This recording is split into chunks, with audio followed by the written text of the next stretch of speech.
All right, so we're gonna go ahead and finish off. If you weren't here last week or two, we were doing the apocalypses of the Bible.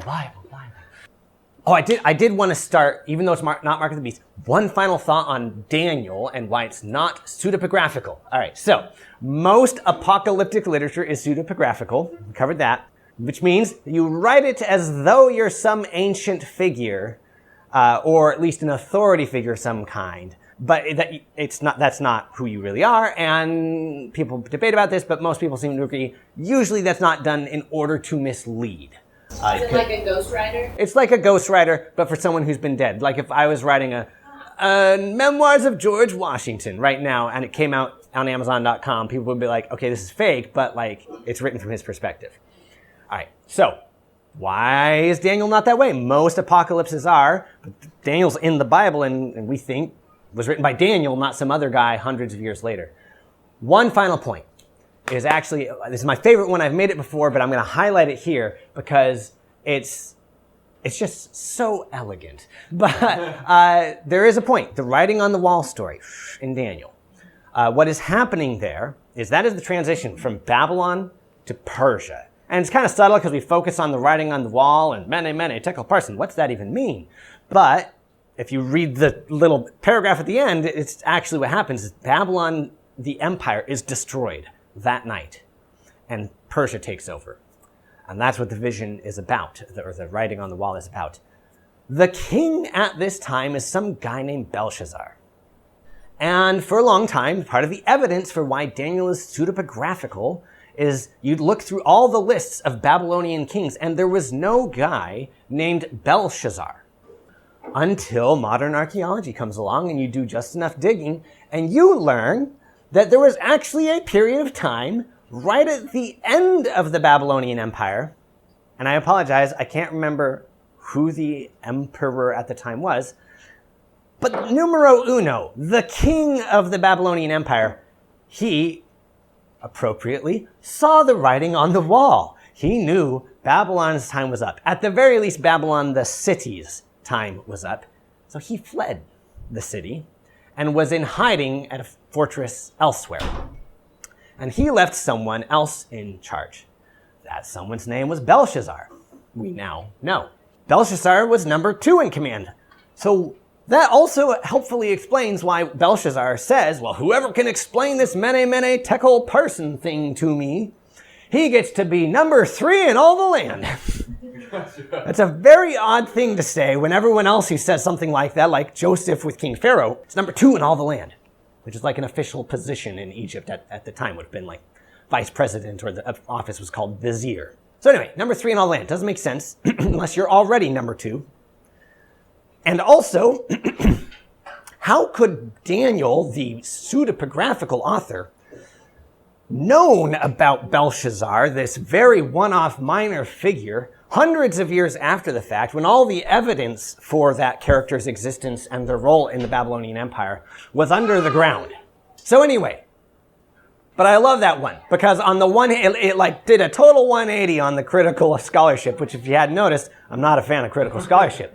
But yeah, they thought, well, see, this is a made-up figure. It's not a real king. We now know enough Babylonian history. We can say for sure, Belshazzar, not a real king.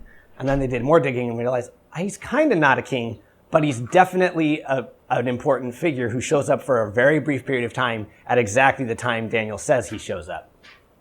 So the fact that Daniel included him, what used to be a point against Daniel's authenticity and now should be taken as a massive point in favor of Daniel's authenticity. All right, so there you go. Daniel, great book. Recommend 10 out of 10.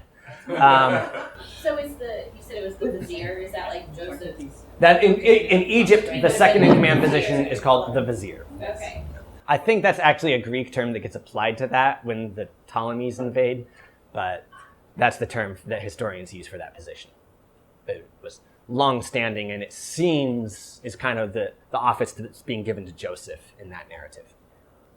Okay, Mark of the Beast. I am even holding my outline because we're not talking about that. We're talking about this guy, Caesar Nero. So I'm going to do a spoiler and just say not everyone agrees about this, but some people think the Mark of the Beast is a reference to Nero. And Jeffrey made an allusion to that last week if you were real quick and caught it.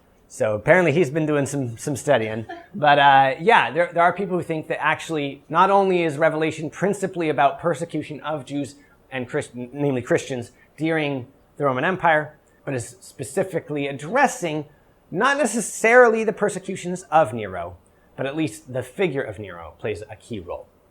So Nero lived 54 to 68, is very famous for did actively persecute Christians, and garnered himself a long-standing reputation as, within the community as a result.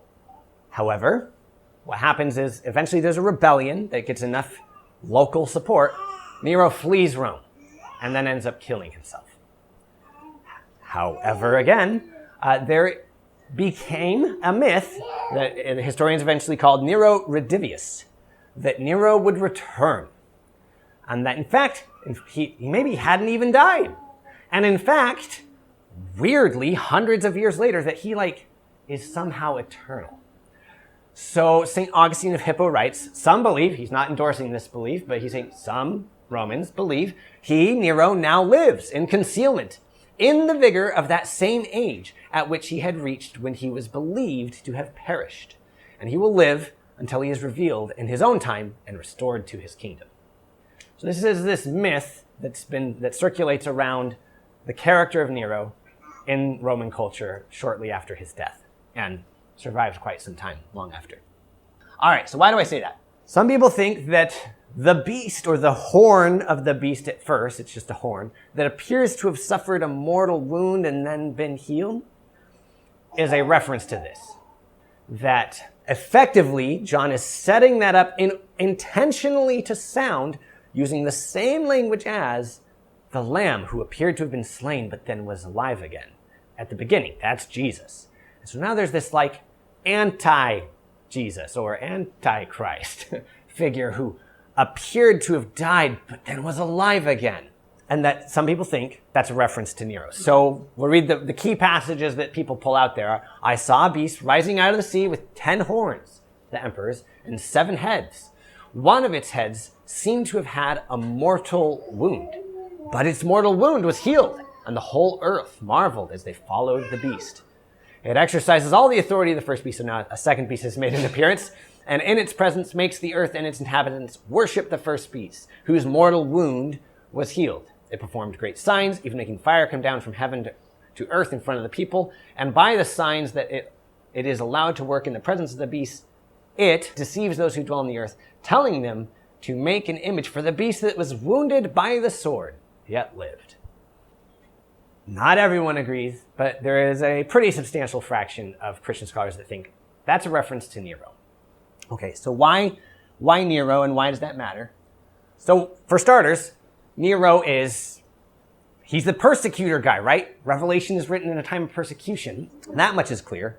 The exact dating is part of the argument. But if that beast is Nero, one additional piece of evidence that potentially substantiates that is the fact that you'll recall when we went over Matthew, I talked about how Matthew's genealogy emphasizes the number 14 over and over. Three times in particular. Just says 14 generations from here to here, and 14 from here to here. And starts the whole genealogy with Jesus, the son of David. And that, using this practice called gematria, where you just add up the numbers that correspond to the letters in a person's name, you can get a number that then people go, okay, that number is symbolically affiliated with that person. So for David, that number was 14. If you write out, to be fair, in Hebrew, even though Revelation is written in Greek, but if you write out in Hebrew, Neron Kaiser, Neron Kaiser, Caesar Nero, you add it up, you get 666. And Revelation, in fact, actually says this calls for wisdom, so maybe a reference to some actual educational insight, and requires calculation. It is the number of a man. His number is 666. Oh, wow. So a lot of people find this pretty compelling.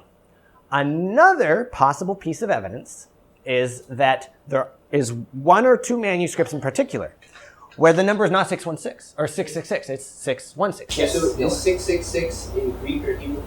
So 666 is in Hebrew, but they write it out in Greek. They write 666 out in Greek. I'm just wondering why parentheses is. Yeah. Yes. Okay, so I'm about to get to that. Thank you. I'm about to get to that. So this is how you say Nero's name in Greek.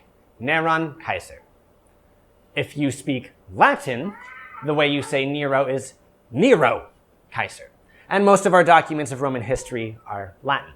So that's how we refer to Nero, as Nero, not Neron. So let's say you were writing down that name, Nero, instead of Neron. In Hebrew, you'd write it like this. Nero, Kaiser, you'd add it up, and you'd get 616. And there are a handful of manuscripts where the mark of the beast is not recorded as 666. It's recorded as 616.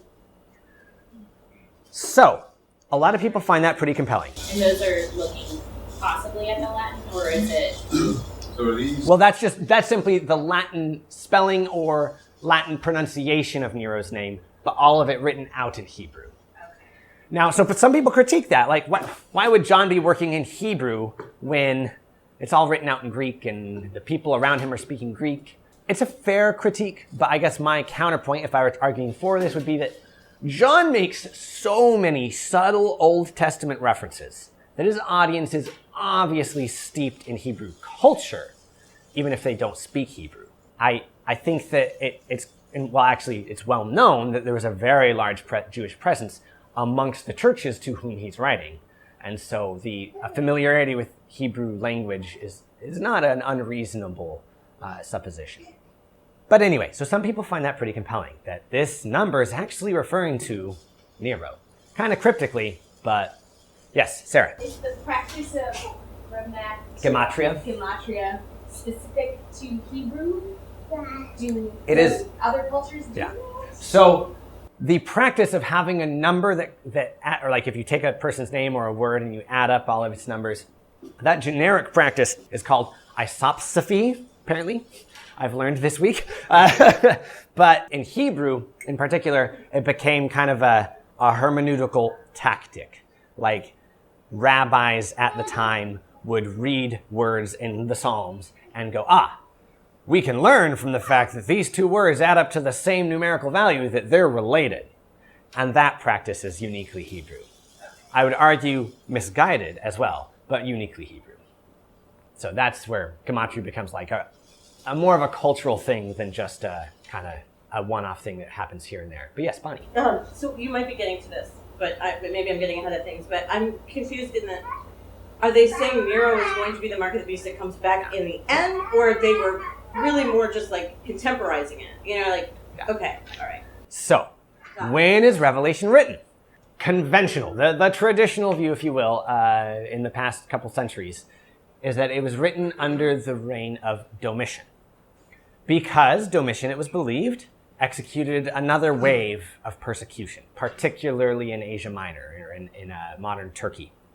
And thus, where we know John is writing to these churches that he names, and we had reason to believe there was persecution taking place, there's this it's the return of Nero. It's Nero's come back as in the form of Domitian. That's the working theory. Early Christians wrote that A, John wrote about this time, B, that Domitian conducted a massive wave of persecutions. I couldn't find any evidence of, outside of maybe if you interpret it this way, Revelation, anything outside of that suggested Romans were thinking of Domitian as Nero returned. So there's not a lot of evidence of that explicitly. However, there is explicit evidence of other figures, prominent figures, principally rebellious figures, showing up and people going, it's Nero, he's back. And they identify these rebellion leaders as Nero returned. So the critique here is that critical scholars, in keeping with the modern trend of kind of downplaying the Christian narrative, if you will, argue that those persecutions are made up. That didn't really happen. Domitian didn't persecute Christians. We could get into the textual evidence for and against it. As I was digging last night, it looked like there's decent textual evidence. It's scant, but it's there. But anyway, they lean into the scant part and go, no, there's no real evidence. Mainly because you don't find other Romans writing about the persecution. You only find Christians writing about it within the decades following.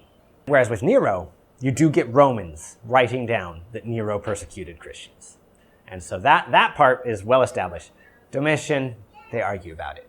That being said, it's not like Revelation comes out and says, Domitian is this guy. He is Nero returned, who's come back to persecute us in this second wave of persecutions. And so even conservative scholars argue about exactly how to understand this, and that maybe Revelation is, in a sense, about Nero, or that the particular beast who is wounded and returned, it's just about Nero. There's no Domitian in view yet, and that Revelation's written in the 70s instead of the 90s AD, in which case it could just be an illusion of the fact that there's this unsettling expectation that Nero might return, or something like that.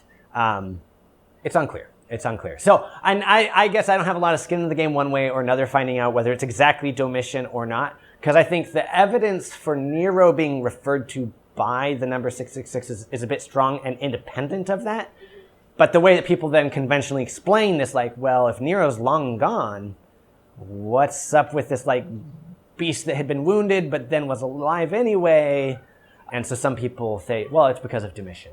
And I think there's reasonable explanation for that, reasonable interpretation of some of the early sources to suggest, there had been some amount of persecution of Christians, especially in that Asia Minor, where John was writing. Yes, Rebecca. So to draw back to the larger views of forest, not the trees, so you're saying that John included this, because that's what John included this.